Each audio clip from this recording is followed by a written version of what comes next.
Good evening. This is CTV News for Tuesday, March 10th. I'm Patricia Valone. Thank you for joining us tonight. I-95 in Laurel today, then near the ICC connector were shut down for biodiesel fuel flipped over, blocking all lanes. Byron Scott has our story.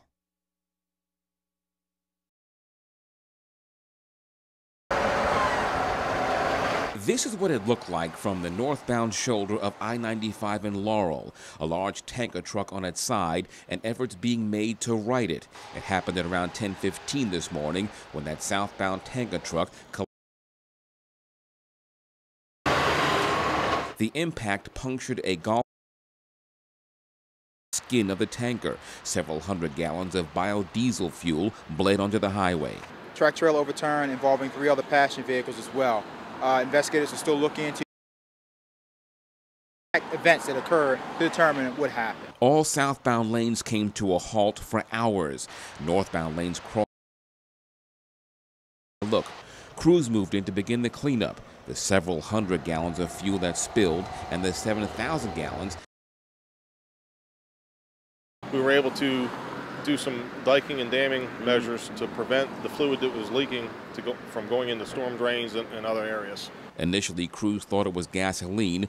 Biodiesel is far safer to handle. In those terms, it's a lot less volatile.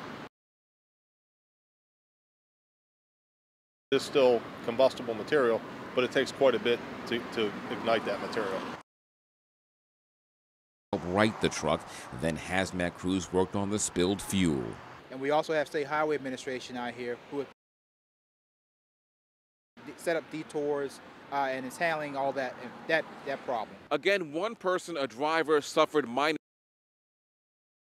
As for the southbound lanes, when they're going to reopen, officials are hoping for the rush hour, but they add TV News. Meanwhile, 2 lanes were closed off, causing major traffic delays on Route 1 earlier today after a water main break.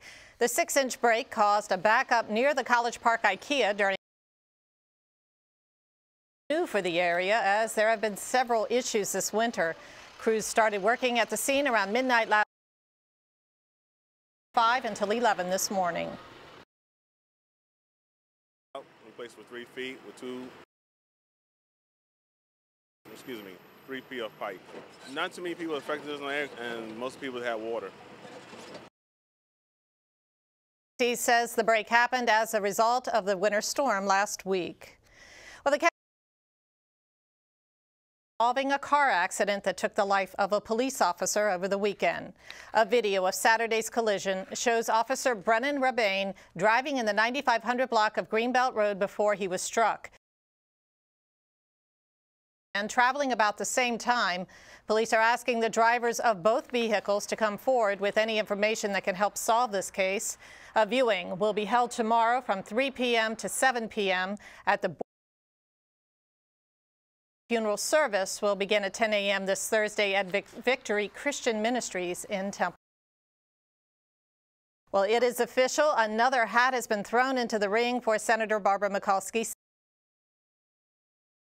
Announced this morning via YouTube and Twitter that she'll be running for the Mikulski position. Now, Edwards' video highlights her accomplishments in investing more money into HBCUs, creating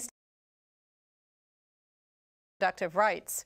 So far, she'll run against Representative Chris Van Hollen, who made his announcement last Wednesday. Mikulski is set to retire in 2016.